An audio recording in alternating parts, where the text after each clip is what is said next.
আমি আপনাকে ধন্যবাদ জানাই। আমি বিনয়ের সাথে স্মরণ করছি গণতন্ত্রের প্রবক্তা, স্বাধীনতার ঘোষক শহীদ রাষ্ট্রপতি জিয়াউর রহমানকে। আমি শ্রদ্ধার সাথে স্মরণ করি তিনবারের সফল মরহুমা প্রধানমন্ত্রী আপসী নেত্রী বেগম খালেদা জিয়াকে। আমি ধন্যবাদ জানাই মাননীয় প্রধানমন্ত্রীকে আমাকে মনোনয়ন দেওয়ার জন্য।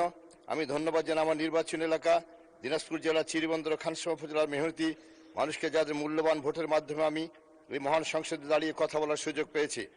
আমি কার্যপ্রণালীবিধির ৭১ বিধি অনুসারে জরুরি জনগুরুত্ব সম্পন্ন বিষয় সম্পর্কে মাননীয় স্থানীয় সরকার পল্লী উন্নয়ন সমবায় মন্ত্রী মহোদয়ের মনোযোগ আকর্ষণ করে নোটিশ দিয়েছে। আমার নোটিশের উত্থাপনীয় বিষয় দিনাজপুর জেলার খানসামা উপজেলার জয়ন্তিয়া ঘাট নদীর উপর নির্মাণাধীন ব্রিজ নির্মাণ করার লক্ষ্যে পুনঃটেন্ডার আহ্বান করে ব্রিজ নির্মাণের কাজ সম্পন্ন করা প্রসঙ্গে। আমার নির্বাচনী এলাকা দিনাজপুর ৪-এর আওতাধীন চিরিবন্দর ও খানসামা উপজেলা নিয়ে গঠিত। অত্র এলাকা কৃষি প্রধান এলাকা হয়। অধিকাংশ মানুষ কৃষিকাজ করে এবং তাদের সকল চাহিদা পূরণ করে থাকে। প্রতিটি এলাকার উন্নয়নের জন্য যোগাযোগ ব্যবস্থা অত্যন্ত গুরুত্বপূর্ণ ভূমিকা রাখে। কৃষক তাদের উৎপাদিত ফসল জনগণের চলাচলের সুবিধার জন্য রাস্তা ও ব্রিজ প্রয়োজন। ব্রিজ নির্মাণের লক্ষ্যে ৭-৮ বছর পূর্বে দিনাজপুর জেলার খানসামা উপজেলার জয়ন্তিয়া ঘাটে নদীর উপর ব্রিজ নির্মাণ কাজ শুরু হয়, কিন্তু দীর্ঘদিন অতিবাহিত হলেও উক্ত ব্রিজ নির্মাণ কাজ সম্পন্ন না করে ঠিকাদারি প্রতিষ্ঠান কাজ বন্ধ করে পালিয়ে যায়। দীর্ঘদিন ব্রিজ নির্মাণ কাজ বন্ধ থাকা এলাকার জনগণের দুর্ভোগ পোহাতে হচ্ছে। দিন দিন জনগণের মধ্যে ক্ষোভ বৃদ্ধি পাচ্ছে। তাই জরুরি ভিত্তিতে খানসামা উপজেলার জয়ন্তী ঘাট নদীর উপর ব্রিজ নির্মাণে পুনঃটেন্ডার করে দ্রুত ব্রিজ নির্মাণ করা এলাকাবাসীর প্রাণের দাবি।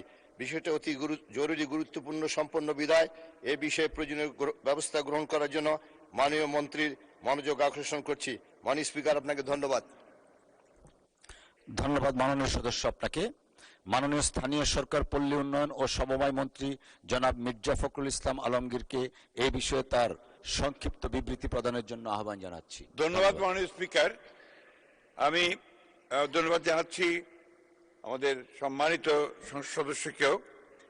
উনি যে এলাকা থেকে নির্বাচিত হয়েছেন সেই এলাকাটি হচ্ছে আমার নির্বাচনী এলাকার খুব কাছেই, দিনাজপুর জেলার বীরগঞ্জ এবং আপনার খানসামা বর্ডারে।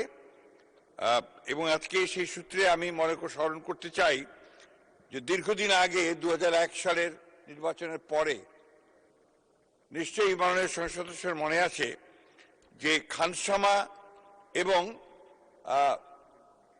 পাকেরহাটে একটি ব্রিজ উদ্বোধন করেছিলেন আজকে যিনি আমাদের প্রধানমন্ত্রী, সংসদ দলীয় নেতা, তিনি সেই ব্রিজটি উদ্বোধন করেছিলেন। আজকে যেভাবেই হোক তার পাশেই আর একটি ব্রিজের কথা বলছেন, আমার যতদূর মনে হয় আমাদের মাননীয় সংসদ সদস্য।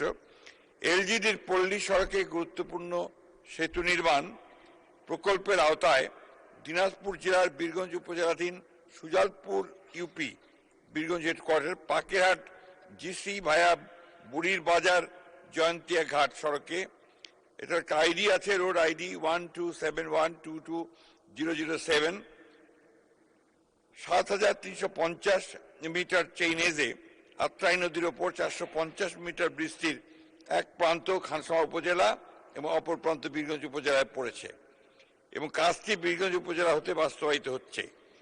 ব্রিজটি বাস্তবায়নের জন্য ২৫/৯/১৮ তারিখে চুক্তি সম্পাদিত হয়। ৪,৪১৬.৪২ লক্ষ টাকা চুক্তিমূল্যে ব্রিজটি বাস্তবায়নের মেয়াদ ছিল ৩০/৯/২০২৩ পর্যন্ত। বর্তমানে কাজের ভৌত অগ্রগতি ৬১% এবং আর্থিক অগ্রগতি ৫৮.৬২%। ঠিকাদার দীর্ঘদিন কাজ বন্ধ রাখায় ১৬/২/২০২৬ খ্রিস্টাব্দে চুক্তিটি বাতিল করা হয়েছে। বর্তমানে অবশিষ্ট কাজের দরপত্র আহ্বান প্রক্রিয়াধীন আছে। দরপত্রের প্রক্রিয়া সম্পন্ন হওয়ার পর বাস্তবায়ন কাজ শুরু হবে। ধন্যবাদ মাননীয় স্পিকার। ধন্যবাদ মাননীয় মন্ত্রী মহোদয়কে। মাননীয় সদস্য জনাব মোহাম্মদ আখতারুজ্জামান মিয়া, আপনি এ বিষয়ে একটি প্রশ্ন করতে পারেন। ধন্যবাদ। মাননীয় স্পিকার, আপনাকে ধন্যবাদ। ধন্যবাদ মাননীয় মন্ত্রী আমার প্রিয় শিক্ষক মির্জা ফখরুল ইসলাম আলমগীরকে।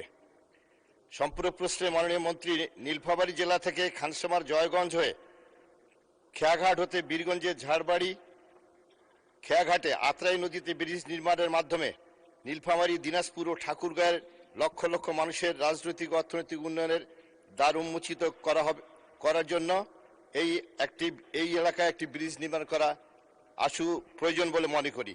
ব্রিজটি নির্মাণে কোনো উদ্যোগ গ্রহণ করবেন কিনা জানলে বাধিত হব। মাননীয় মন্ত্রী। ধন্যবাদ মাননীয় স্পিকার। আমি মাননীয় সংসদ সদস্যকে অনুরোধ করব যে তিনি এই বিষয়ে যদি মন্ত্রণালয়ে একটা চিঠি দেন তা আমরা সেটা পরীক্ষা করে নিশ্চয়ই এই কাজটি করার উদ্যোগ গ্রহণ করব। ধন্যবাদ।